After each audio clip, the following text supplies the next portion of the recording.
إن الحمد لله نحمده ونستعينه ونستغفره ونعوذ بالله من شرور أنفسنا ومن سيئات أعمالنا من يهده الله فلا مضل له ومن يضلل فلا هادي له وأشهد أن لا إله إلا الله وحده لا شريك له وأشهد أن محمدا عبده ورسوله أما بعد فإن خير الحديث كتاب الله وخير الهدي هدي محمد صلى الله عليه وعلى آله وسلم وشر الأمور محدثاتها وكل محدثة بدعة وكل بدعة ضلالة وكل ضلالة في النار. قال الله تبارك وتعالى: لقد من الله على المؤمنين إذ بعث فيهم رسولا من أنفسهم يتلو عليهم آياته ويزكيهم ويعلمهم الكتاب والحكمة وإن كانوا من قبل لفي ضلال مبين. قابل احترام ماں اور بہنوں، اللہ رب العالمین کے فضل و کرم سے ایک وقفے کے بعد آج دوبارہ ہم اس دینی مجلس میں جمع ہیں. اللہ رب العالمین ہم سب کے آنے کو قبول فرمائیں اور دین کے علم کے لیے اسی طرح سے بار بار حاضر ہونے کی توفیق عطا فرمائیں.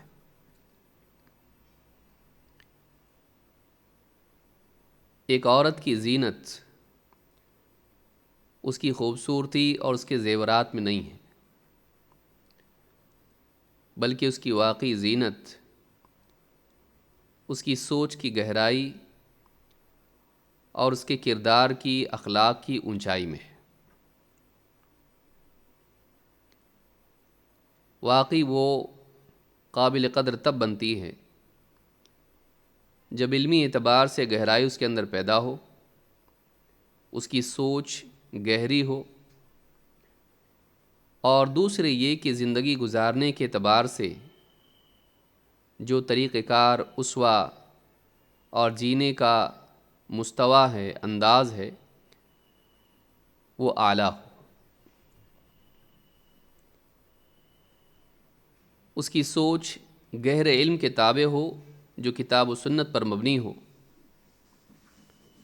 اور اس کا کردار نبی کریم صلی اللہ علیہ وسلم کے اعلیٰ اخلاق اور آپ کے اسوہ کے تابع ہو. سوچ کی گہرائی علم کی گہرائی اور تفقہ کا نتیجہ ہوتی ہے، اور کردار کی بلندی تزکیہ نفس کا نتیجہ ہوتی ہے. اور اللہ کے نبی صلی اللہ علیہ وسلم ان دونوں چیزوں کا اہتمام کرتے تھے. آپ اسی کے سکھانے اور اسی کی تلقین کے لیے آئے تھے. اللہ تعالیٰ نے آپ کی ذمہ داریوں کا تذکرہ کرتے ہوئے فرمایا: لقد من اللہ علی المؤمنین اذ بعث فیہم رسولا من انفسہم. اللہ تعالیٰ نے اہل ایمان پر ایک بہت بڑا احسان کیا جب ان کے درمیان انہی میں سے ایک رسول مبعوث کیا. اس رسول کی ذمہ داریاں کیا ہیں؟ یتلو علیہم آیاتہ، یہ ان کے سامنے اللہ کی آیتیں پڑھ کر سناتا ہے.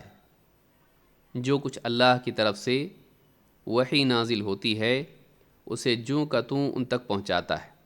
یتلو علیہم آیاتہ ویزکیہم، اور ان کا تزکیہ کرتا ہے، انہیں جاہلیت کے اثرات سے اور برے اخلاق سے پاک کرتا ہے، ان کے مزاج کو دینی بناتا ہے. وَيُزَكِّيهِمْ، ان کا تزکیہ کرتا ہے. وَيُعَلِّمُهُمُ الْكِتَابَ وَالْحِكْمَةَ، اور انہیں کتاب و حکمت کی تعلیم دیتا ہے. کتاب، قرآن، حکمت، سنت، انہیں کتاب و حکمت کی تعلیم دیتا ہے، یعنی انہیں قرآن و سنت کی تعلیم دیتا ہے. وَإِن كَانُوا مِن قَبْلُ لَفِي ضَلَالٍ مُبِينٍ، اور فرمایا کہ اس سے پہلے ان کا حال یہ تھا کہ یہ کھلی گمراہی میں پڑے ہوئے تھے. کفر و شرک کی گمراہی سے، جاہلیت کے اس اندھیرے سے نکالنے کے لیے اللہ کے نبی صلی اللہ علیہ وسلم نے اس معاشرے پر جو محنت کی، اس میں اللہ کی آیتوں کا پڑھنا، لوگوں کا تزکیہ نفس کرنا اور انہیں کتاب و حکمت کی تعلیم دینا، کتاب و سنت کی تعلیم دینا، یہ بنیادی کام تھا۔ اسی کا نتیجہ تھا کہ وہ معاشرہ جو اسلام سے پہلے بگاڑ کا شکار تھا، بلکہ بگاڑ کی مثال تھا، ایک بری مثال تھا، وہی معاشرہ اعلیٰ زندگی، عقیدے کی ستھرائی اور کردار کی بلندی کی مثال بن گیا، نہ صرف اپنے زمانے والوں کے لیے بلکہ قیامت تک کے لوگوں کے لیے۔ نبی کریم صلی اللہ علیہ وسلم یہ کام، تلاوت آیات، تزکیہ نفس اور تعلیم کتاب و حکمت، ان تینوں کاموں کو سفر و حضر میں اور مسجد میں، بازار میں، جہاں کہیں آپ ہوتے، اس ذمہ داری کو مسلسل نبھاتے رہتے ہیں۔ لیکن زیادہ تر وقت آپ کا مردوں کے ساتھ ہوتا، اس لیے کہ زیادہ تر آپ مسجد میں اور سفر میں، جنگ کے میدان میں یا اسی طرح سے لوگوں کے درمیان گھرے رہتے تھے۔ خواتین کے لیے آپ کے پاس اتنا وقت نہیں ہوتا تھا۔ یہی وجہ ہے کہ خواتین میں سے نمائندہ بن کر ایک عورت آپ کی خدمت میں حاضر ہوئی اور کہا کہ اللہ کے رسول، آپ کا سارا وقت مرد حضرات ہی لے لیتے ہیں، تو آپ ایسا کریں کہ ہمارے لیے ایک خاص دن مقرر کریں جس میں ہم آپ کی خدمت میں حاضر ہوں، اور جو علم اللہ تعالیٰ نے آپ کو دیا ہے، آپ اس علم میں سے ہم کو بھی کچھ سکھائیں۔ اللہ کے نبی صلی اللہ علیہ وسلم نے ان کی اس پیشکش کو قبول کیا، ان کی حوصلہ شکنی نہیں کی، یہ نہیں کہا کہ تمہارا کام علم سے کیا لینا دینا، تم گھروں کا کام کرو، مردوں کی خدمت کرو، یہ نہیں کہا، بلکہ اس عورت کے مطالبے کو آپ نے قبول کیا، اور آپ صلی اللہ علیہ وسلم نے خاص طور سے عورتوں کے لیے ایک دن مقرر کیا۔ آپ نے ان عورتوں سے کہا، فلاں فلاں دن، فلاں فلاں جگہ جمع ہو جانا، اور نبی کریم صلی اللہ علیہ وسلم خود تشریف لے گئے اور آپ نے عورتوں کو تعلیم دی، اور یہ سلسلہ چلتا رہا۔ اس سے معلوم ہوتا ہے کہ اللہ کے نبی صلی اللہ علیہ وسلم نے ہم کو اپنے عمل سے اور اپنے قول سے بھی اس بات کی تعلیم دی ہے کہ دین کے علم کا جتنا حقدار ایک مرد ہے، اتنی ہی حقدار ایک عورت بھی ہے۔ علم دین میں مرد اور عورت دونوں بھی برابر کے حقدار ہیں۔ یہ صرف مردوں کا خاصہ نہیں ہے، یہ صرف مردوں کے لیے شرف کی بات نہیں ہے، بلکہ علم دین کی سعادت جہاں مردوں کے لیے ہے، وہیں عورتوں کے لیے بھی ہے۔ چونکہ دین دونوں کا ہے، لہٰذا اس دین کے سیکھنے کا حق بھی دونوں کا ہے، بلکہ دونوں پر واجب ہے۔ اللہ کے نبی صلی اللہ علیہ وسلم نہ صرف خواتین کو الگ سے دین کی تعلیم دیتے تھے، بلکہ اپنے گھر میں بھی آپ اپنی خواتین کو، اپنی بیویوں کو، اپنے گھر والوں کو دین کی تعلیم دیتے تھے۔ اسی لیے اللہ تعالیٰ نے قرآن کریم میں فرمایا، وَاذْكُرْنَ مَا يُتْلَى فِي بُيُوتِكُنَّ مِنْ آیَاتِ اللَّهِ وَالْحِکْمَةِ، اللہ کی آیتیں اور حکمت کی باتیں جو تمہارے گھروں میں کہی اور پڑھی جاتی ہیں، انہیں یاد رکھو۔ معلوم ہوا کہ اللہ کے نبی صلی اللہ علیہ وسلم اپنے گھروں میں بھی اللہ کی آیات لوگوں کو، گھر والوں کو، بیویوں کو پڑھ کر سناتے، اور اسی طرح سے ان آیات کی تفسیر اور ان آیات کے معانی اور عملی اعتبار سے ان آیات کا جو بھی مطالبہ ہوتا تھا، وہ بھی آپ اپنے گھر والوں کو، اپنی خواتین کو سکھاتے ہیں۔ اس سے معلوم ہوتا ہے، اور یہ قرآن کی شہادت ہے، کہ نبی کریم صلی اللہ علیہ وسلم باہر بھی اور اپنے گھروں میں بھی خواتین کو دین کی تعلیم دیتے تھے۔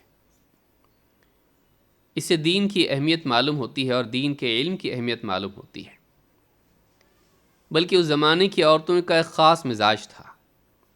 اکثر خواتین کے لیے حیا علم دین کے سیکھنے میں مانع ہو جاتی ہے، لیکن اس زمانے کی عورتیں علم دین کی اتنی حریص ہوتی تھیں کہ انہیں علم کے حاصل کرنے میں حیا رکاوٹ نہیں بنتی تھی. وہ شرم و حیا کی وجہ سے دین کی بات سیکھنے سے رک نہیں جاتی تھی.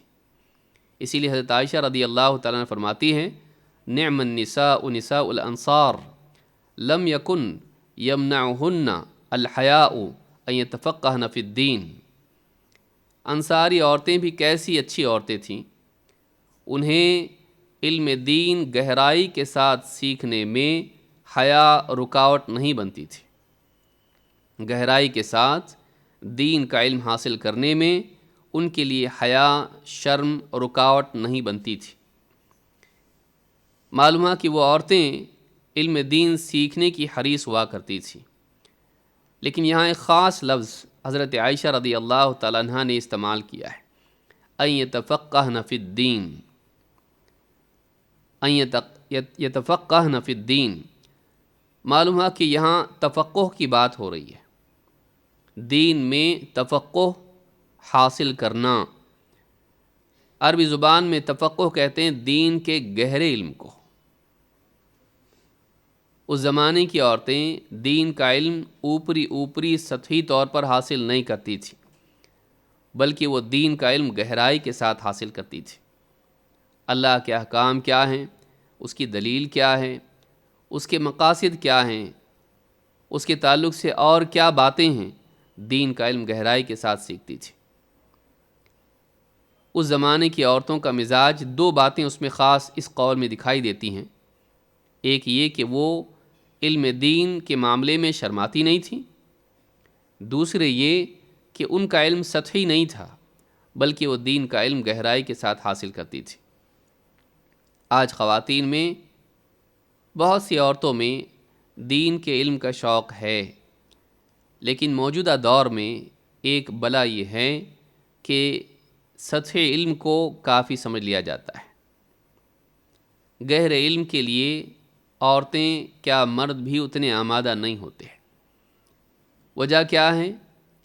علم دین کا شوق تو ہوتا ہے، لیکن بہت سے مردوں اور عورتوں میں یہ شوق بھی ہوتا ہے کہ ہم جلدی سے مقرر اور مدرس بن جائیں، ہم جلدی سے تقریر کرنے کی صلاحیت ہمارے اندر آ جائے. کبھی اس میں واقعی دعوتی جذبہ ہوتا ہے. ایک انسان لوگوں کے سامنے دین کی بات بولنے اور ان کی ہدایت کے لیے یہ سیکھنا چاہتا ہے، لیکن کبھی اس میں یہ بھی جذبہ ہوتا ہے کہ ہم مقرر بن کے لوگوں کی نگاہ کا اور ان کی تعریف کا مرکز بن جائیں، ہم بڑے بن کر لوگوں کے درمیان تقریر کرنے والے بن جائیں. نتیجہ یہ ہوتا ہے کہ اگر کوئی کورس رکھا جائے، کوئی تعلیمی سلسلہ جاری کیا جائے، تو اکثر کی فکر یہ ہوتی ہے کہ یہ ختم کب ہوگا. کیوں؟ اس لیے کہ وہ جلدی سے اس کو مکمل کر کے اس کا سرٹیفکیٹ حاصل کر کے آگے میدان میں بڑھنا چاہتے ہیں. علم دین کبھی ختم نہیں ہوتا ہے، یا آخری سانس تک جاری رہتا ہے. یہی وجہ ہے کہ اللہ رب العالمین نے نبوت اور رسالت عطا کرنے کے بعد بھی نبی کریم صلی اللہ علیہ وسلم کو علم میں اضافے کی دعا کا حکم دیا.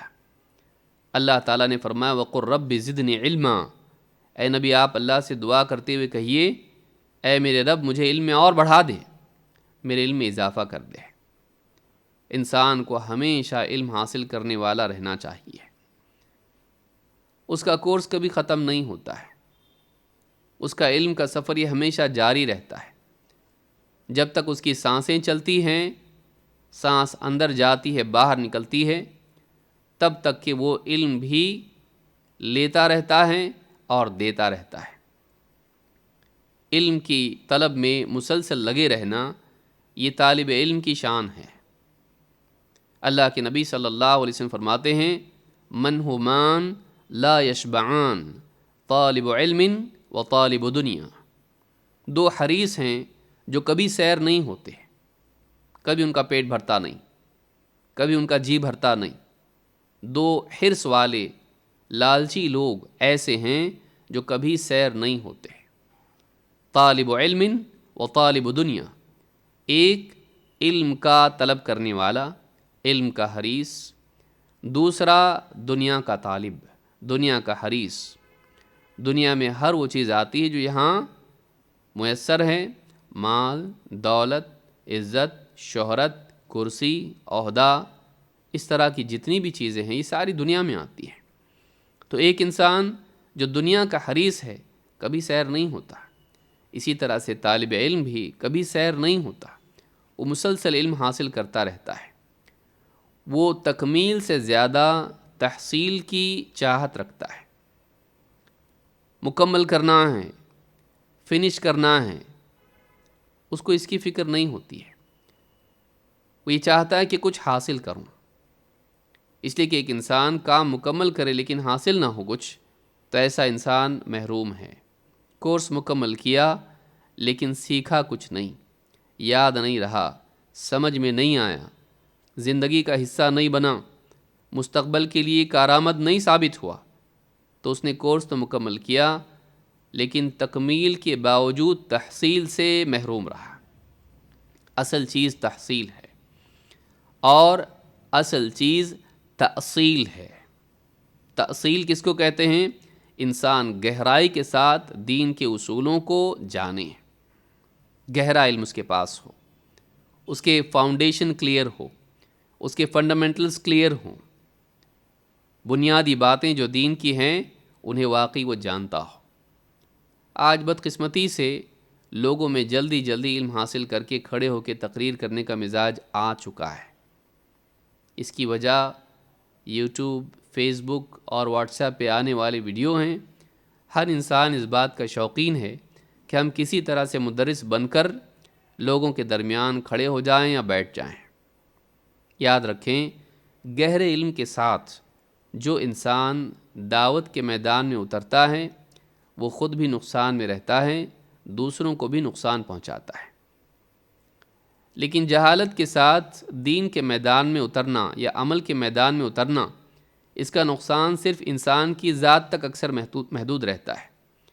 لیکن جب وہ انسان جہالت کے ساتھ، کم علم کے ساتھ، ادھوری معلومات کے ساتھ اور کم فہمی کے ساتھ جب وہ دعوت کے میدان میں اترتا ہے تو ایسا انسان اپنا بھی نقصان کرتا ہے، دوسروں کا بھی نقصان کرتا ہے اور دعوت کا بھی نقصان کرتا ہے۔ ایسے انسان کی غلط باتوں کی وجہ سے اس کے نامہ اعمال میں گناہ جمع ہو جاتے ہیں، دوسروں کی گمراہی، اس کا گناہ بھی اس کو ملتا ہے۔ اس کی وجہ سے دوسرے لوگ عبادات میں، عقائد میں اور حقوق کے معاملے میں غلطی کرتے ہیں۔ جو نقصان اس کی وجہ سے ہوتا ہے، اس کا وبال بھی اس پر ہوتا ہے۔ اس کی غلط باتوں کی وجہ سے، اس کی غلط تعلیمات کی وجہ سے لوگ اس سے اور دعوت سے بدظن ہو جاتے ہیں، اور ایسے لوگ اہل حق سے دور ہو کے اہل باطل کی طرف چلے جاتے ہیں۔ لہٰذا دعوت کے میدان میں گفتگو کرنا یہ بہت ذمہ داری کا کام ہے، یہ شوق نہیں ہے، یہ ذمہ داری ہے، یہ ہابی نہیں ہے، یہ رسپانسبلٹی ہے۔ ایک انسان اگر اس کو شوقیہ چیز سمجھے، جیسے لوگ فٹ بال کھیلتے ہیں، کرکٹ کھیلتے ہیں، ان کی ہابی ہوتی ہے، سفر کے لیے یہاں وہاں پکنک پہ جاتے ہیں، ان کی ہابی ہوتی ہے، ڈرائنگ کرتے ہیں، ان کی ہابی ہوتی ہے، یہ زائد چیزوں میں سے ہوتا ہے، تفریحی کاموں میں سے ہوتا ہے۔ دعوت کوئی تفریحی کام نہیں ہے، دعوت کوئی تفریح کا کام نہیں ہے، یہ ذمہ داری ہے جس کے بارے میں قیامت کے دن انسان سے پوچھا جائے گا، اور اسے ایک بڑی میزان میں تولا جائے گا کہ اس نے جس دعوت سے لوگوں کو سرفراز کیا، جس دعوت سے لوگوں کو فائدہ پہنچایا، اس دعوت کا اس کی زندگی میں واقعی کتنا مقام تھا، کتنا عمل اس کے مطابق تھا، اور واقعی اس نے حق پہنچایا، باطل پہنچایا، اور اس کے اندر اخلاص تھا یا نہیں، صحیح منہج تھا یا نہیں، یا اس نے اپنے دل سے جو چاہا کیا۔ یہ سیکھے بغیر اگر ہم اس میدان میں آئیں نقصان ہو سکتا ہے۔ لہٰذا یہ جو سلسلہ ہے اس کا مقصد کیا ہے؟ اس کا مقصد یہ ہے کہ خواتین کو علم سے قریب کیا جائے، ان کے لیے ایک مستقل سلسلہ قائم کیا جائے، اور سرسری علم کی بجائے گہرا علم ان کو دیا جائے۔ دوسرے کورسز میں اور یہاں فرق آپ کو یہ ملے گا، یہی وجہ ہے کہ دوسرے کورس بہت سارے یہاں وہاں جو ہوتے ہیں وہ بہت جلدی ختم ہو جاتے ہیں، اور بہت جلدی آپ کو وہ لوگ بتاتے ہیں کہ آپ تیار ہو جاؤ گے اور آپ تقریر کرنے لگ جاؤ گے۔ اکثر خواتین اس طرح کی باتوں کو سن کے خوش ہو جاتی ہیں اور سوچتی ہیں کہ دیکھیے یہ لوگ ہم کو کتنے جلدی پریپیئر کر دیتے ہیں، اور یہاں تو لمبا لمبا چلتا رہتا ہے، ہم کو تقریر کا موقع تک نہیں۔ دین کا گہرا علم نہ ہونے کی وجہ سے بعض اوقات وہ لوگ کہیں اور چلے جاتے ہیں اور وہاں سے سرٹیفکیٹس لے کر اور وہاں سے اجازات لے کر فوراً کھڑے بھی ہو جاتے ہیں، پھر دھیرے دھیرے ترقی زوال میں تبدیل ہوتی چلی جاتی ہے۔ ایک کے بعد ایک جب وہ غلطیاں کرنے لگتے ہیں تب لوگوں کی نگاہ سے ان کا وقار اور ان کا مقام گھٹ جاتا ہے۔ کیا فائدہ ہوا؟ آخرت کا گناہ بھی ہوا اور لوگوں کی ذلت بھی۔ شارٹ کٹ میں دین کا داعی بن کے کھڑا ہو جانا اگرچہ ایک اچھی چیز دکھائی دیتی ہے، لیکن لانگ ٹرم میں یہ نقصان ہے۔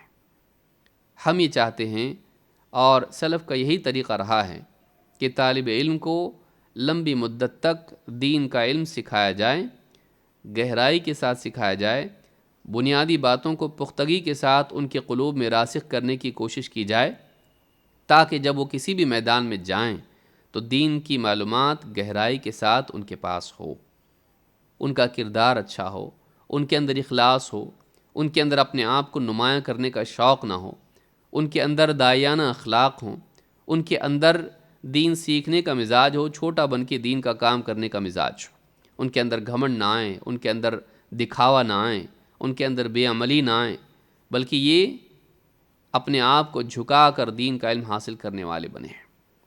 یہ جو طریقہ ہے یہ سلف کا ہے، لیکن آج موجودہ دور میں آپ دیکھیں علم دین کے معاملے میں شہرت پسندی ایک عام سی چیز بن کر رہ گئی ہے۔ دین کے علم کے تعلق سے دنیا میں شہرت پانا، مقام پانا، دنیا کے لیے دکھاوا کرنا، یہ چیزیں عام سی ہو کر رہ گئی ہیں، اور تھوڑے موڑے علم کے ساتھ میں کھڑے ہو کر دین کا داعی اور بڑے بڑے لقب اپنے ساتھ جوڑ دینا یہ ایک عام سی چیز بن کر رہ گئی ہے۔ اس کا نقصان وقت کے ساتھ ساتھ سامنے بھی آ رہا ہے۔ اتنے سارے بولنے والے لوگوں کو 50 قسم کی باتیں بتا کر کنفیوز بھی کر رہے ہیں۔ بڑے بڑے تفسیر کرنے والے جیسے نعمان علی خان ہیں، آج دیکھیے کیسی کیسی باتیں کرنے لگ گئے ہیں، میوزک کو بھی حلال کرنے لگ گئے، اور العین حق کا ابھی قریب ہی میں نے ویڈیو دیکھا ہے نعمان علی خان کا، انہوں نے مذاق اڑایا کہ نظر لگنا کوئی چیز نہیں ہوتا ہے، اور اس حدیث کا بھی مذاق اڑایا اور کہا کہ اس کا معنی لوگ سمجھنے میں غلطی کر گئے۔ یعنی 1400 سال سے جو مسلمان علماء، بڑے بڑے ائمہ، اہل علم جو مطلب اس حدیث کا سمجھے ہیں، سب کے سب غلط تھے، اور یہ بچہ یہ صحیح ہے، اس کی سوچ صحیح ہے۔ سوچئے یہ جو اسلاف کو غلط ثابت کرنا اور اپنے آپ کو صحیح بتانا اور ان کو غلط بتانا، یہی وہ چیز ہے جس کو اللہ کے نبی صلی اللہ علیہ وسلم نے کہا تھا کہ اعجاب المرء بنفسہ، 3 چیزیں ہیں جو ہلاک کرنے والی ہیں، ثلاث مہلکات، 3 چیزیں ہیں جو ہلاک کرنے والی ہیں، شح مطاع، یا پہلے کہا کہ هوى متبع، کہ ایک انسان ایسے فلسفے کا، خواہش کا پیروکار بن جائے جو یعنی ہوا اس کو کہتے ہیں جو شریعت سے ہٹ کے فلسفہ ہو، اور دوسری شح مطاع، ایسی لالچ جس کا انسان غلام ہو کر رہ جائے، ایسا فکر، ایسا فلسفہ جس کا انسان پیروکار ہو جائے، آئیڈیالوجی، لوگوں کی گھڑی ہوئی آئیڈیالوجی کا پیروکار ہو جائے، یا هوى متبع، یا وہ خواہش کا غلام بن کر رہ جائے، لالچ کا غلام بن کر رہ جائے، اور اعجاب المرء بنفسہ، اور آدمی کا اپنے آپ کو کچھ سمجھنے لگ جانا کہ میں بھی کچھ ہوں، یہ چیز انسان کو ہلاک کرتی ہے۔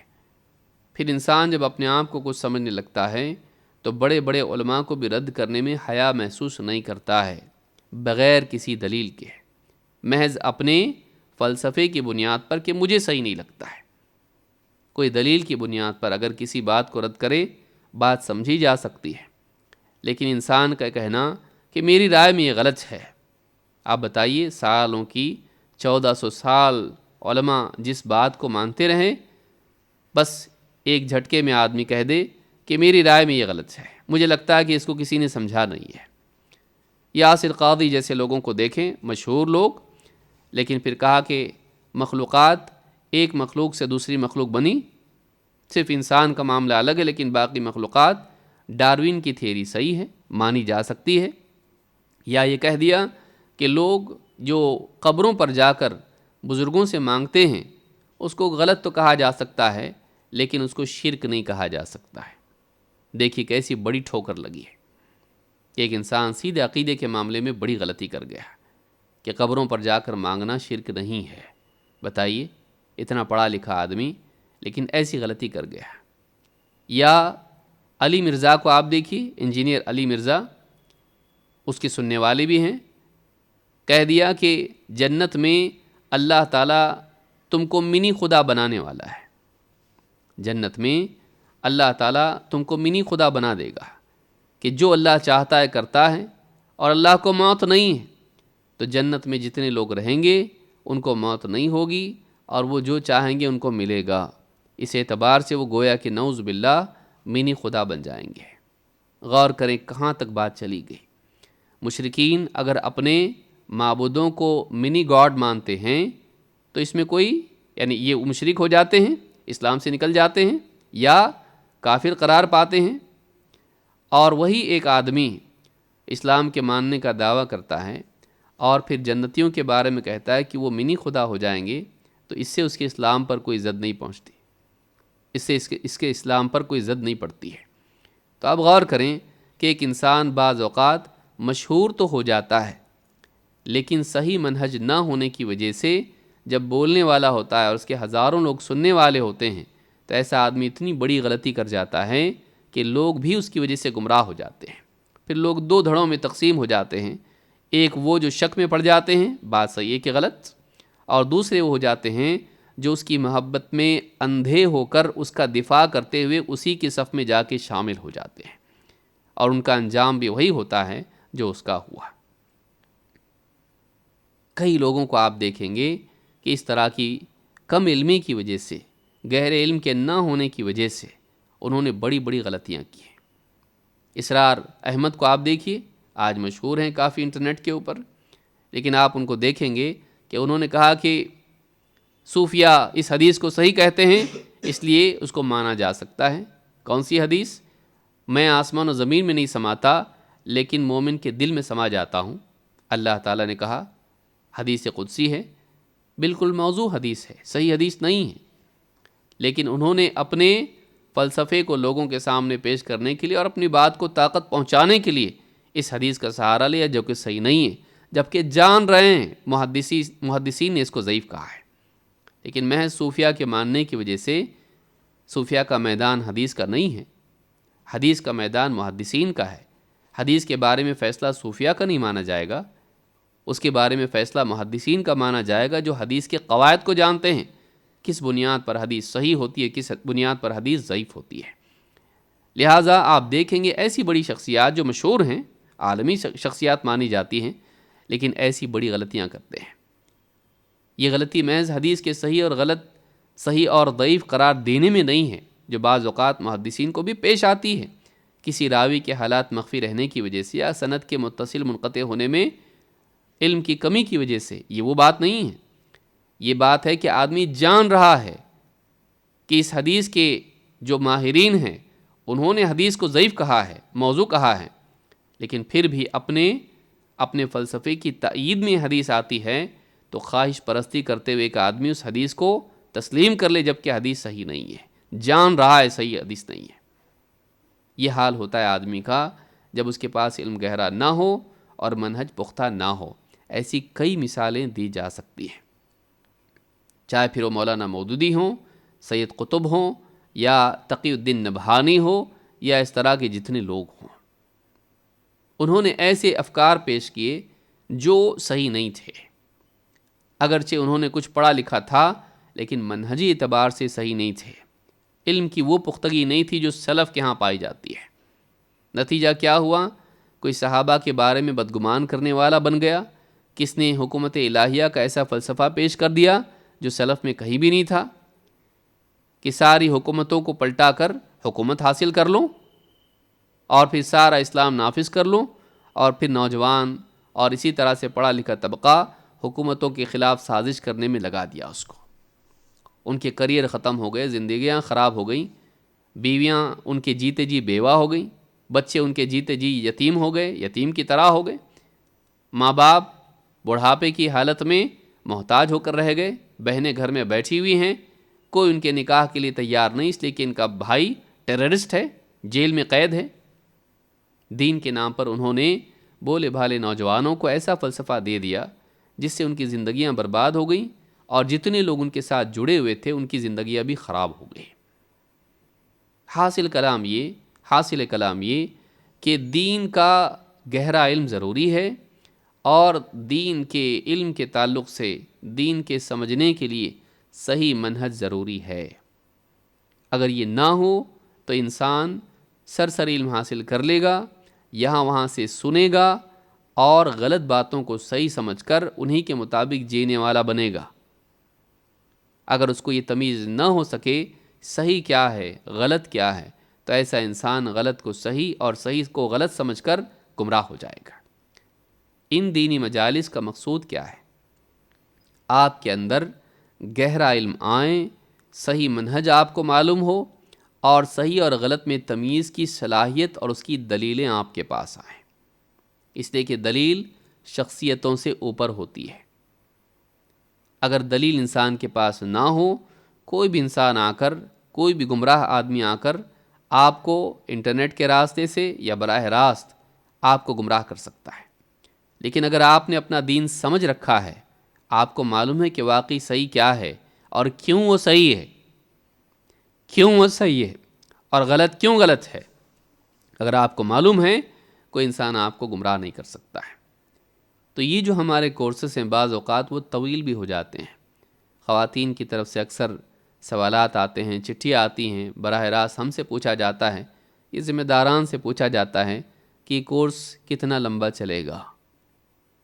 تو یہ جو سوال ہے، اس سوال کی واقعی مصلحت کیا ہوتی ہے وہ وہی جانتے ہیں، لیکن عموماً ہمارا اپنا تجربہ یہ ہے کہ لوگ چاہتے ہیں کہ کورس جلدی سے ختم ہو جائے تاکہ ایک چیز مکمل کرنے کا میڈل ان کو مل جائے، ہاں ہم نے یہ فنش کیا ہے، ہم نے یہ مکمل کر لیا ہے۔ کیوں نہ ہم ہر درس کو ایک نیا کورس سمجھیں، کیوں نہ ہم ایسا کریں کہ ہر درس کو ایک کورس سمجھ کے چلیں کہ ہر دن ایک کورس ہم کر کے جا رہے ہیں، کیا فرق پڑے گا اس سے؟ یہ صرف سوچ کا معاملہ ہے کہ نیا شروع کرنا ہے، ورنہ واقعی ہر درس ویسے بھی تو نیا ہوتا ہے۔ کیا وہی درس ہوتا ہے جو پچھلا تھا؟ نہیں، اس میں کچھ نہ کچھ نیا تو ہوتا ہے۔ نئے کورس میں اور نئے درس میں فرق کیا ہے؟ یہ صرف سوچ ہے انسان کی جو دونوں کو الگ بتاتی ہے، ورنہ ہے تو ایک ہی۔ اس کے لیے ضروری ہے کہ ہمارے اندر صبر ہو اور لمبے زمانے تک علم حاصل کرنے کا مزاج ہو۔ تو یہ جو بنیادی باتیں میں نے بتانا مناسب سمجھا، بہت سی بہنیں ہو سکتا ہے آج نئی آئی ہوں، یا بہت سی بہنیں اس لیے آئی ہوں کہ نوٹس لے کر ہم لوگ غائب ہو جائیں گے۔ آج نوٹس نہیں ہیں، انہیں آنے والے ہفتے میں انشاءاللہ نوٹس ملیں گے۔ سارے جتنے بھی رجسٹریشن ہوں گے، جو ہمارا کورس اب شروع ہو رہا ہے تفسیر سورۃ الاخلاص، اس کورس میں انشاءاللہ ہم تفصیل کے ساتھ میں اللہ کی توحید اس کے بارے میں معلوم کریں گے کہ اللہ کیسا ہے، اور یہ بہت ہی مختصر صورت ہے جس میں اللہ تعالیٰ نے اپنے بارے میں کچھ بنیادی باتیں بتائی ہیں کہ کیوں وہ معبود برحق ہے، کیوں ہم اس کی عبادت کرتے ہیں، کیا بات ہے اللہ کی جس کی وجہ سے اللہ کا جو مقام ہے ہم کسی اور کو نہیں دیتے۔ اس کے نوٹس جو ہیں تقریباً 70 سے زیادہ صفحات پر ہیں، 70 سے زیادہ صفحات پر اس کے نوٹس ہیں۔ تفصیل سے ہم ان 4 آیتوں کو سمجھیں گے جو اس صورت میں ہیں، ایک ایک آیت کے معنی کیا ہیں، لفظ کا کیا مطلب ہے، اور قرآن میں اور حدیث میں اس کے تعلق سے کیا باتیں آئی ہیں۔ اس کی تائید کے لیے کون کون سی آیتیں قرآن میں ہیں اور کون سی احادیث اس کے لیے ہیں جو اس کو سپورٹ کرتی ہیں اور واضح کرتی ہیں، مزید یہ کہ اس صورت کی فضیلت کیا ہے۔ تو اس طرح سے ہم لوگ اس کورس کو یا اس صورت کو سمجھنے کی کوشش کریں گے، اور ممکن ہے کہ یہ طویل ہو، یہ کورس طویل ہو، اس لیے جو کمزور دل کے ہیں شاید وہ اس کو اٹینڈ نہیں کر پائیں گے، جو کم حوصلہ ہیں، جو شارٹ کٹ میں علم حاصل کرنے کے شوقین ہیں، ان کے لیے کورس زیادہ طویل ہو سکتا ہے۔ لیکن واقعی جو لوگ علم حاصل کرنا چاہتے ہیں، جن کی زندگی کا مشغلہ ہی یہ ہے کہ ہم ہر دن ہر درس میں علمی اور ایمانی اعتبار سے بڑھتے چلے جائیں، ان کے لیے انشاءاللہ یہ سفر بہت ہی مفید اور لذت والا رہے گا، اس لیے کہ اس میں بہت سی آیتیں اس چھوٹی صورت کی توضیح میں آپ کو ملیں گی کہ ہر آیت دوسری آیت کی تصدیق و تائید کرتی ہے اور اس کی توضیح کرتی ہے۔ انشاءاللہ ہم اس صورت کو سیکھیں گے۔ اس کورس کے تعلق سے کچھ بنیادی باتیں میں بتانا ضروری سمجھتا ہوں۔ اس سے پہلے ہمارا حال یہ تھا کہ ہم چاہتے تھے کہ خواتین کورس اٹینڈ کریں، اور اخیر تک جتنے لوگ آتے تھے ان کو ہم لوگ اس میں رجسٹریشن ان کا ہوتا رہتا تھا۔ اب ہم نے سوچا ہے کہ رجسٹریشن کے لیے ہم ایک حد رکھیں گے تاکہ آنے والے لاپرواہ نہ ہوں، انہیں اہمیت کورس کی رہے، اس لیے اگلا ہفتہ آخری تاریخ ہوگی رجسٹریشن کی۔ انشاءاللہ کل ہی جتنی ہماری بہنیں، جتنی خواتین ہیں، ان کو میسج چلا جائے گا گروپ وغیرہ میں کہ یہ آخری تاریخ رجسٹریشن کی کیا ہے۔ اگلا ہفتہ، اگلا جو بدھ ہوگا، اس دن تک جتنے لوگ رجسٹریشن کر لیں ان کا رجسٹریشن ہوگا، اس کے بعد رجسٹریشن نہیں ہوگا۔ بغیر رجسٹریشن کے کوئی حاضر ہو، کسی کے لیے منع نہیں ہے، دین کی مجلس سے کسی کو روکا نہیں جا سکتا ہے، وہ آ سکتے ہیں، لیکن جن کا رجسٹریشن نہیں ہوگا وہ نہ امتحان میں شریک ہو پائیں گے اور نہ انہیں اس کورس کا سرٹیفکیٹ ملے گا۔ ہاں، وہ سارے دروس میں آ سکتے ہیں، ان کے لیے کوئی رکاوٹ نہیں انشاءاللہ، ہم کسی کو درس میں آنے سے نہیں روکیں گے، لیکن ان کے لیے نہ امتحان میں حاضری ممکن ہوگی اور نہ ان کے لیے سرٹیفکیٹ ملے گا، بس وہ کورس سے فائدہ اٹھا سکتے ہیں جیسا دوسرے لوگ اٹھائیں گے۔ اسی طرح سے آپ کو نوٹس دیے جائیں گے، اور انشاءاللہ اس میں ایک اور چیز ہم اضافہ کر رہے ہیں تاکہ لوگوں کو درس کی اہمیت کا احساس ہو، وہ یہ ہے کہ ہم ہر درس میں اس کی حاضری لی جائے گی، اٹینڈنس۔ جیسا آپ کے بچے اسکول میں حاضری دیتے ہیں، آپ کو بھی یہاں دینا ہے حاضری، اٹینڈنس اس کی ہوگی، اور ہر درس میں جب پورا درس ہمارا ختم ہو جائے گا اور سوال و جواب کی نشست ہوتی ہے، اس سے پہلے اٹینڈنس ہوگی، اس کے بعد کویشچن آنسرز ہوگا۔ میں نے اندازہ لگایا کہ تقریباً اگر 50 بھی عورتیں ہوں تو بڑی مشکل سے اس میں 3 سے 5 منٹ اس میں لگتے ہیں حاضری کے لیے، تو 5 منٹ میں یہ سارا اٹینڈنس ہوگا، اور جتنے لوگ رجسٹریشن کریں گے انشاءاللہ ان کو رول نمبرز بھی دیے جائیں گے۔ تو ان کے نام پکار کے اور پریزنٹ ایبسنٹ جو بھی ان کو بتانا ہے، جو بھی الفاظ بولنا چاہتے ہیں، جی سر اور جی میڈم، یا جو باجی، یا جو بھی کہنا چاہیں آپ، حاضر غیر حاضر، جو بھی آپ کو آتا ہے بولنا آپ بولیں، تو یہ بھی انشاءاللہ حاضری اس میں رہے گی۔ اٹینڈنس کی اہمیت یہ ہے کہ جو لوگ 80% سے کم اٹینڈنس جن کی ہوگی وہ امتحان میں حاضر نہیں ہو پائیں گے اور ان کو سرٹیفکیٹ بھی نہیں ملے گا۔ 80%، تو اس حاضری کے حساب سے ہم بتائیں گے کتنا پرسنٹ آپ کی حاضری ہے، تو 80% سے، یعنی اگر 10 دن کا یہ کورس ہے، 10 سیشن ہے، تو کم از کم 8 سیشن میں آپ کو رہنا پڑے گا۔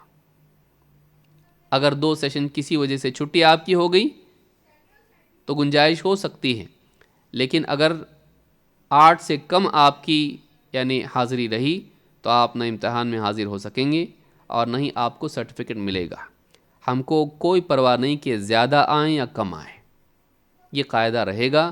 یہ ان لوگوں کی قدر کے لیے ہے جو پابندی سے آتے ہیں۔ بہت سی بہنوں کا حال یہ ہوتا ہے کہ افسوس کی بات ہے، آتے ہیں اور شروعات میں نوٹس لے کے چلے جاتے ہیں اور پھر براہ راست اخیر میں امتحان کے لیے آتے ہیں۔ تو ان لوگوں کا کیا جو پابندی سے دھوپ میں اپنے کام کاج کو، اپنے آرام کو چھوڑ کر دروس میں حاضر ہوتے ہیں، اتنی محنت کرتے ہیں، پڑھائی کرتے ہیں گھر کے کام کاج کے ساتھ میں، اور پھر امتحان دیتے ہیں، تو ان کی ناقدری ایک اعتبار سے ہوتی ہے۔ ٹھیک ہے، کسی کا عذر ہے تو ہم سمجھ سکتے ہیں، لیکن آپ بتائیے، آپ ولیموں میں نہیں جاتے، آپ لوگوں کی عیادت کے لیے نہیں جاتے، شوہر کے ساتھ گھومنے نہیں جاتے، آپ باہر کہیں کسی کام کے لیے خریداری کے لیے نہیں جاتے، آپ سب کے لیے جاتے ہیں۔ اگر آپ درس کے لیے نہیں آ سکتے ہیں تو یہ بہت افسوس کی چیز ہے۔ تو یہ حاضری ہم لازم کریں گے 80%۔ اگر حاضری کسی کی ہے تو وہ شریک ہو سکتا ہے، اس سے اگر کم ہے تو شریک نہیں ہو پائے گا۔ تو یہ بات یاد رکھیں کہ ایک تو یہ کہ اٹینڈنس ہوگی، اور رجسٹریشن کی ڈیٹ آخری اگلا ہفتہ رہے گی، اور اس کے ساتھ ساتھ جن کی 80% حاضری یعنی اٹینڈنس رہے گی وہی لوگ امتحان میں شریک ہو پائیں گے، اور وہی لوگ امتحان دے پائیں گے، اور ان کو سرٹیفکیٹ ملے گا، ورنہ نہیں ملے گا۔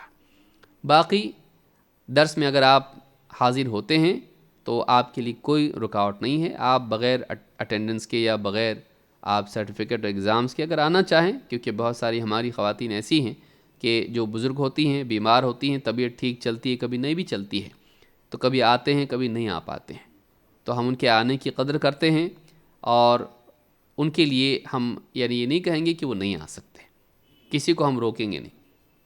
جو بھی آنا چاہیں اپنے طور سے جب چاہے آئیں، درس میں حاضر ہو، اور جو بھی استفادہ کر سکتے ہیں وہ فائدہ اٹھائیں، ہم کسی کو منع نہیں کریں گے۔ لیکن یہ جو قاعدہ ہے جو آپ کے بچوں کا اسکول میں ہوتا ہے، آپ کا بچہ کبھی جائے کبھی نہ جائے، آپ اس کو ٹیچر برداشت کریں گے، اس کو اسکول برداشت کرے گا؟ نہیں۔ وہ شروع میں جائے، بعد میں جائے، اخیر میں جائے، ایگزام کے لیے چلا جائے، عموماً ایسا نہیں ہوتا ہے۔ تو ہم یہ چاہتے ہیں کہ آپ کے اندر ایک اعتبار سے اس کورس کی اہمیت پیدا ہو، اور طلب علم کے اعتبار سے ایک ڈسپلن پیدا ہو۔ آگے بہت سارے کورسز ہیں، اس کی تربیت کے لیے آج سے ہم اس کو نافذ کر رہے ہیں، کیونکہ بہت ممکن ہے آگے کچھ 1-2 سالوں میں جیسا بھی ہوتا ہے بڑے کورسز انٹروڈیوس کیے جائیں، جو مختلف علماء کے ذریعے سے آپ کو پڑھایا جائیں، اور پھر بڑے 1 سال کا 2 سال کا کورس ہوں، بیچلرز آف اسلامک سائنسز یا اس طرح کے کورسز بھی ہم لوگ ہو سکتا ہے آگے جا کے کریں، جو خواتین کے لیے ہوں، جوان بچیوں کے لیے ہماری ہو، جو گھروں میں بیٹھی ہیں یا پڑھنا چاہتی ہیں، اور اس کے بعد ان کی ڈگری ان کو ملے گی، یہ ہم سوچ رہے ہیں۔ لیکن یہ چیز ابھی سے ہم شروع کر رہے ہیں تاکہ لوگوں میں، خواتین میں ایک ڈسپلن پیدا ہو علم کے تعلق سے۔ زندگی میں بہت اہم چیز ڈسپلن ہے۔ کسی بھی میدان میں کامیاب ہونے کے لیے اصول پسندی اور ڈسپلن، پابندی، یہ بہت ضروری ہے۔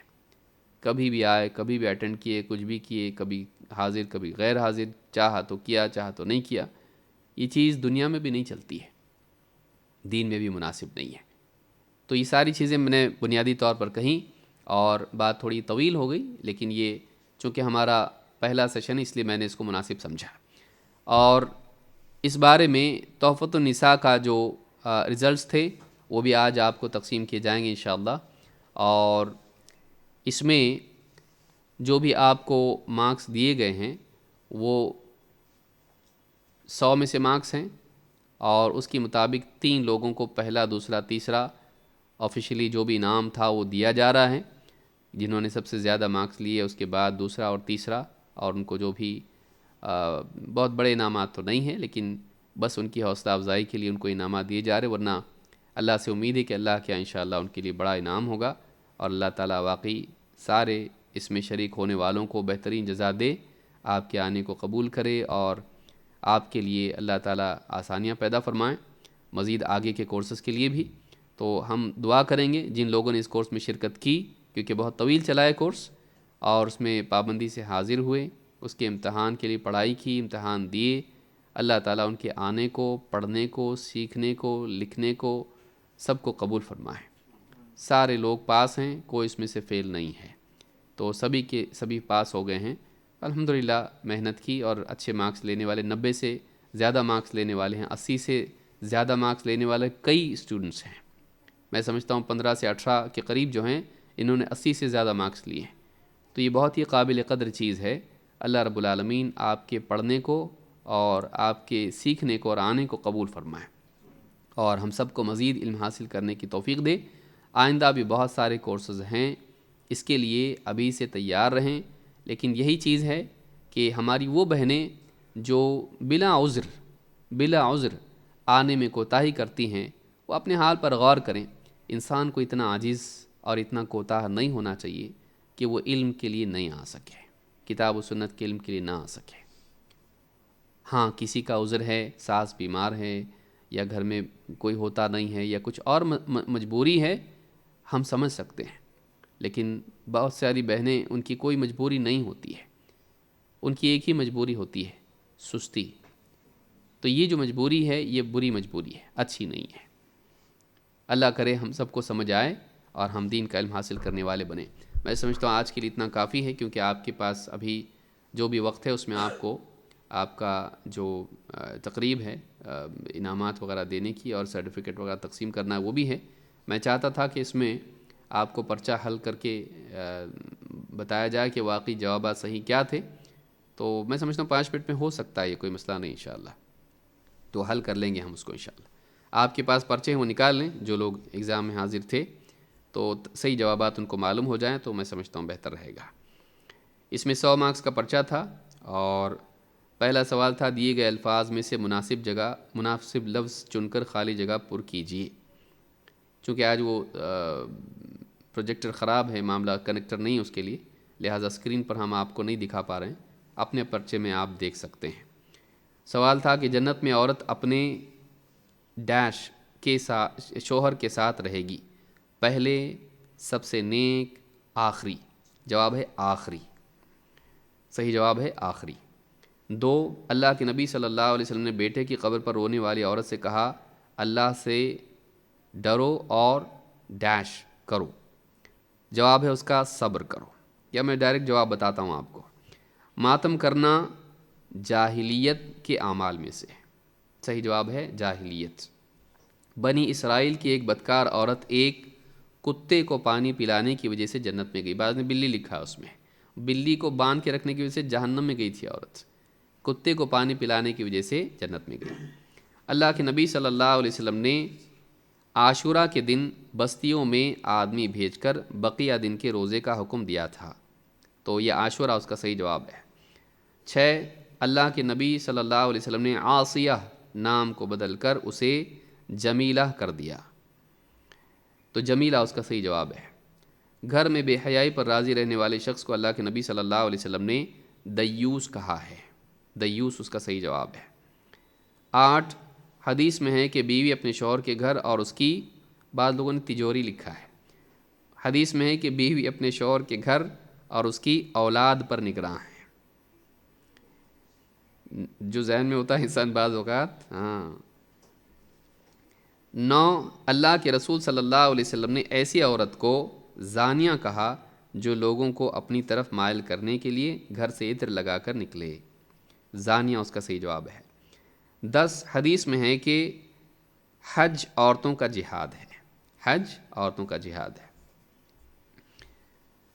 سوال نمبر 2، مناسب لفظ سے خانہ پوری کیجیے۔ اس کے 20 مارکس تھے، ہر سوال کے 2 مارکس ہیں۔ 1، اللہ کے نبی صلی اللہ علیہ وسلم نے فرمایا اللہ کی بندیوں کو مسجد جانے سے مت روکو، مسجد اس کا صحیح جواب ہے۔ حضرت عائشہ رضی اللہ تعالیٰ عنہ پہلی مرتبہ نبی صلی اللہ علیہ وسلم کے ساتھ دوڑ میں جیتی تھیں یا دوسری مرتبہ؟ جواب ہے پہلی مرتبہ۔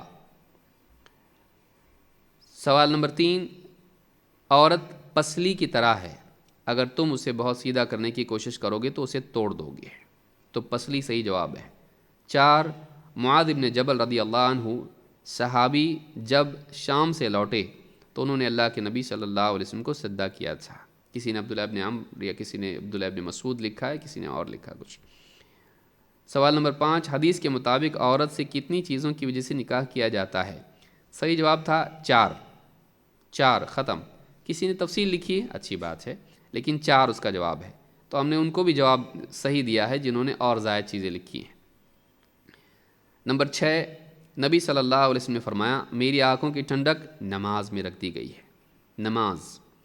7، ابو دردہ کی وفات کے بعد ام دردہ رضی اللہ تعالیٰ عنہ کو حضرت معاویہ رضی اللہ تعالیٰ نے نکاح کا پیغام بھیجا تھا، معاویہ۔ 8، کوئی عورت اپنی پڑوسن کے ہدیے کو حقیر نہ سمجھے چاہے وہ بکری کا کھر ہی کیوں نہ ہو، بکری جواب ہے اس کا۔ 9، نسب کا طعنہ دینا جاہلیت کے اعمال میں ہے، الطعن فی الانساب حدیث میں ہے، تو نسب اس کا جواب ہے۔ 10، رمضان میں عمرے کا ثواب نبی صلی اللہ علیہ وسلم کے ساتھ حج کے برابر ہے۔ بعض نے صرف حج لکھا ہے، ہم نے اس کو بھی صحیح دیا ہے کیونکہ ایک طریق میں ویسا بھی ہے۔ نبی صلی اللہ علیہ وسلم کے ساتھ حج یا حج کے برابر ہے، دونوں جواب صحیح ہیں۔ سوال نمبر 3، جوڑیاں لگائیے۔ تو پہلا تو جواب آپ کو دیا گیا تھا، اس کے سامنے نمبر لکھنا تھا، یعنی 8 اسلام کا جواب ہے، 5 ارکان۔ اللہ کے ساتھ میں جواب نمبر 9 آئے گا، ماں سے بھی زیادہ رحیم۔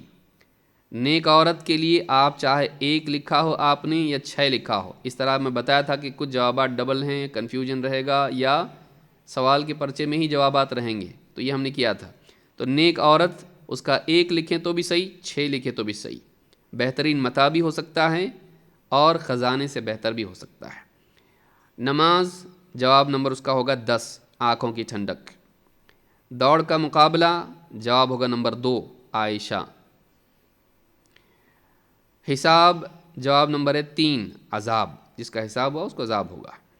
فجر اور عشاء کی جماعت میں شرکت جواب نمبر ہے 11، یعنی عمر رضی اللہ تعالیٰ عنہ کی بیوی۔ عورتوں کا جہاد اس کا جواب ہے 4، حج۔ آسیہ جواب ہے 5، جمیلہ۔ دیکھیے سارے جوابات موجود تھے، آپ کو خالی دیکھنا تھا کیا جواب کس کا ہے۔ نیک بیوی چاہے 1 لکھیں 6 لکھیں، بہترین متاع یا خزانے سے بہتر، دونوں صحیح تھا۔ احتلام اس کا جواب تھا 7، غسل واجب، غسل واجب ہے۔ سوال نمبر 4، صحیح یا غلط؟ اس میں بہت گڑبڑ کی ہے۔ نبی صلی اللہ علیہ وسلم نے عورتوں کو مسجد میں آنے سے منع کیا ہے، غلط، نہیں منع کیا تھا، منع کرنے والوں کو منع کیا تھا۔ 2، جو عورت بچے کی ولادت میں فوت ہو جائے وہ شہیدہ ہے، صحیح۔ جس کا آسان حساب لیا گیا وہ ہلاک ہوگا، غلط۔ جس کا حساب لیا گیا وہ ہلاک ہوگا، آسان نہیں، آسان والا تو بچ جائے گا۔ نبی صلی اللہ علیہ وسلم حائضہ عورت کو بھی نماز عید ادا کرنے کا حکم دیتے تھے، غلط، نماز کا نہیں، عیدگاہ میں آنے کا حکم دیتے تھے، نماز کے لیے رکنے کا حکم دیتے تھے۔ 5، بیوی جب شوہر کے مال میں سے صدقہ دیں تو اسے شوہر کا آدھا ثواب ملتا ہے، غلط، شوہر کا آدھا نہیں ملتا ہے، مکمل اس کو جو ہے اپنا ثواب ملتا ہے، یہ پورے ثواب میں سے دونوں کو 50-50 ایسا معاملہ ہے، یعنی اس کو بھی ایک حصہ اس کو بھی ایک حصہ، شوہر کا آدھا نہیں ہے وہ۔ 6، اللہ کے نبی صلی اللہ علیہ وسلم نے شوہر کی اجازت سے نقلی بال جوڑنے کی اجازت دی ہے، نہیں، شوہر کے بولنے کے باوجود آپ نے منع کیا تھا۔ 7، لوگوں کو مائل کرنے کے لیے خوشبو لگا کر باہر نکلنے والی عورت کو زانیہ کہا گیا ہے، صحیح، یہ آلریڈی آ چکا ہے۔ 8، نبی صلی اللہ علیہ وسلم نے محرم مرد و عورت کو تنہائی میں جمع ہونے سے منع کیا ہے، غلط، مرد و عورت اجنبی ہوں تو، محرم کے ساتھ نہیں۔ سوال دھیان سے پڑھنا پڑتا ہے تب جا کے سمجھ میں آتا ہے۔ ایک دماغ ہمارا ہوتا ہے جو سرسری ہوتا ہے، ایک دماغ ہوتا ہے جو واقعی سوچ کے جواب لکھتا ہے، تو یہ جوابات ایسے ہوتے ہیں جو واقعی سوچ کے لکھنے والے ہوتے ہیں، سرسری سمجھ کے سیدھا صحیح غلط کرنا شروع کر دیتے لوگ، بغیر سوچے پرچہ کبھی حل نہیں کرنا۔ اور بعض اوقات جو دکھ رہا ہے وہ ایسا نہیں ہوتا ہے، اسی لیے بہت سارے لوگ اسپیلنگ مسٹیک کے ساتھ ورڈ دیتے ہیں، لوگ اس کو پکڑ نہیں پاتے ہیں، کیوں؟ اس لیے کہ عادت ہو چکی ہوتی ہے لفظ کو دیکھنے کی۔ 9، نبی صلی اللہ علیہ وسلم بیعت کرتے وقت عورتوں سے مصافحہ نہیں کرتے تھے، صحیح۔ 10، گھر والوں کی بے حیائی پر رضامند رہنے والا شخص دیوس ہے، صحیح۔ 5، مناسب لفظ سے خانہ پوری کیجیے، 10 مارکس تھے اس پر۔ اللہ کے نبی صلی اللہ علیہ وسلم سب سے زیادہ حضرت عائشہ رضی اللہ تعالیٰ عنہا سے محبت کرتے تھے۔ 2، جس نے نکاح کیا اس نے اپنے آدھے دین کو محفوظ کر لیا، آدھے۔ 3، جو عورت شوہر کی نافرمانی کریں اس کی نماز سر سے اوپر نہیں جاتی، نافرمانی، معصیت یا اس طرح کا قریبی لفظ بھی کسی نے لکھا ہے، ہم نے اس کو صحیح دیا ہے، اصل لفظ اس میں ہے نافرمانی۔ 4، خالق کی نافرمانی میں مخلوق کی فرما برداری جائز نہیں، لا طاعۃ لمخلوق فی معصیۃ الخالق، معصیت لفظ اس کے لیے، نافرمانی بھی چل جائے گا۔ 5، جب نبی صلی اللہ علیہ وسلم پر پہلی وحی نازل ہوئی تب حضرت خدیجہ رضی اللہ تعالیٰ عنہ نے آپ کو تسلی دی تھی، خدیجہ۔ اگر کسی انسان کے لیے جائز ہوتا کہ وہ انسان کو سجدہ کرے تو میں عورت کو حکم دیتا کہ وہ شوہر کو سجدہ کرے، بعد نے الٹا لکھا ہے اس کو۔ 7، حدیث میں ہے کہ اکثر عورتیں شوہر کی ناشکری کی وجہ سے جہنم میں جائیں گی۔ یہاں بعض نے نافرمانی لکھا ہے، اس کو ہم نے غلط دیا کیونکہ ناشکری وہاں پر ہے، اصل حدیث کا لفظ ہے، تو ہم اپنی طرف سے میننگ میں نہیں لکھ سکتے اس کو، لفظ وہی ہونا چاہیے جو حدیث میں آیا ہے، یکفرن العشیر، ناشکری کرتی ہیں۔ 8، مسلمانوں کے فوت شدہ بچوں کو جنت میں ابراہیم علیہ السلام سنبھالتے ہیں۔ 9، بعض نے ابراہیم و سارہ لکھا، ہم نے اس کو بھی صحیح دیا اس لیے کہ دونوں ٹھیک ہیں۔ 9، پسلی کے سب سے، کسی نے نچلے، کسی نے اوپری، کسی نے بیچ والے، سارے حصے پسلی کے ڈال دیے اس میں۔ پسلی کے سب سے اوپری حصے میں ٹیڑھا پن زیادہ ہوتا ہے۔ 10، ایمان والوں میں سب سے کامل ایمان والے وہ ہیں جو اخلاق میں سب سے اچھے ہوں، اخلاق۔ 6، صحیح یا غلط کا مناسب نشان لگائیے۔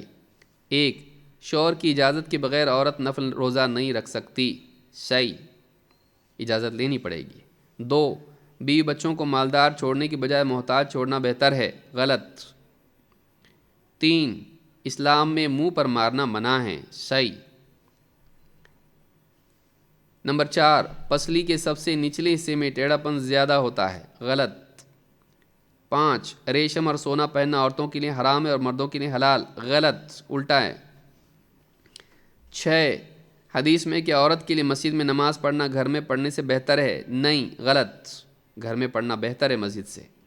7، بیوی کے مال کی زکوٰۃ شوہر پر نہیں بلکہ بیوی پر فرض ہے، بعض لوگوں نے غلط لکھا ہے اس کو، بیوی کے مال کی زکوٰۃ شوہر پر نہیں بلکہ بیوی پر فرض ہے، یعنی بیوی دے گی، اس کا مال اس کا ہے تو شوہر کیوں دے۔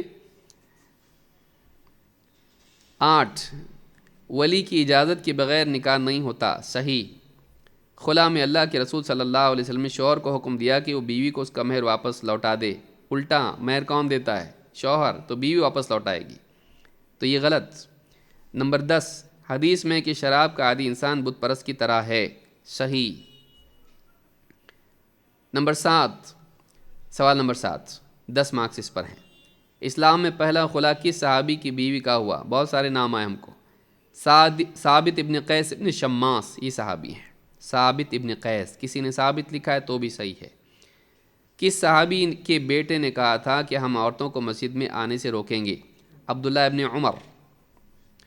کون سے صحابی جنہوں نے بہنوں کی تربیت کے لیے نکاح کیا تھا؟ جابر ابن عبداللہ، جابر بھی لکھا تو صحیح ہے۔ وہ کون سے صحابی جن کا نام بدل کر آپ نے مطیع رکھ دیا تھا، کر دیا تھا؟ عاص یا عاصی، دونوں صحیح ہیں۔ کون سے صحابی جو اپنے یہودی پڑوسی کو کھانا بھیجنے کا حکم دیتے تھے؟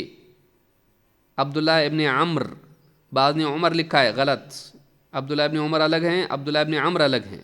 عمر میں واو آتا ہے آخر میں، عمر میں واو نہیں آتا ہے، جس کو عمرو پڑھتے ہیں بہت سارے لوگ، وہ عمر ہوتا ہے، تو یہ عبداللہ ابن عمر ہیں۔ نمبر 8، دیے گئے الفاظ میں سے مناسب عربی لفظ چن کر حدیث کا جملہ مکمل کیجیے۔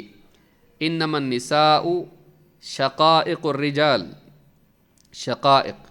نمبر 2، منحوسبہ، جواب ہوگا عذبہ۔ افضل الجہاد حج مبرور، مبرور۔ 4، کلکم کیا؟ راعن فمسئول عن رعیتہ۔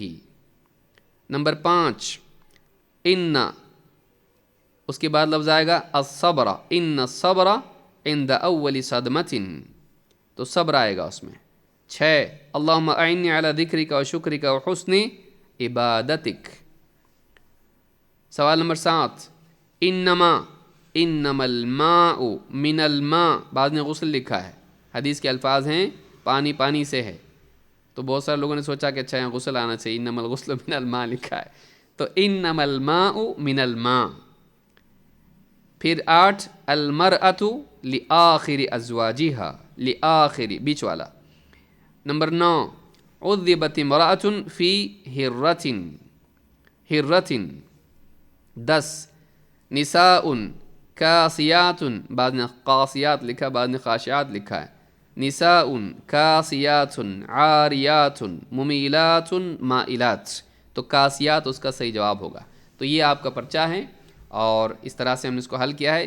کسی کے یہاں کچھ گڑبڑ اس میں ہو تو آپ ذمہ داروں سے بتائیں، مجھ کو نہیں لگتا کہ ایسا ہوگا لیکن ہو بھی سکتا ہے۔ تو اگر کسی کو لگتا ہے کہ ہمارا صحیح تھا غلط دیا تو بھی بتائیں، کسی کو لگتا ہے کہ ہمارا غلط تھا صحیح دے دیا، نہیں بتائیں گے تو بھی چلے گا، کوئی مسئلہ نہیں انشاءاللہ، لیکن آپ کو معلوم تو ہو گیا کہ صحیح جواب کیا ہے۔ تو یہ ہم نے پرچہ مکمل کیا ہے، انشاءاللہ ہم حل کیا ہے۔ انشاءاللہ ہم آنے والے درس میں تفسیر سورۃ الاخلاص شروع کریں گے۔ اب آپ لوگ اپنی کارروائی شروع کر سکتے ہیں۔ اللہ تعالیٰ آپ لوگوں کے آنے کو قبول فرمائیں، بیٹھنے کو قبول فرمائیں، اور آئندہ بھی دینی مجالس میں حاضر ہونے کی توفیق عطا فرمائیں۔ اقول ھذا واستغفر اللہ لی ولکم۔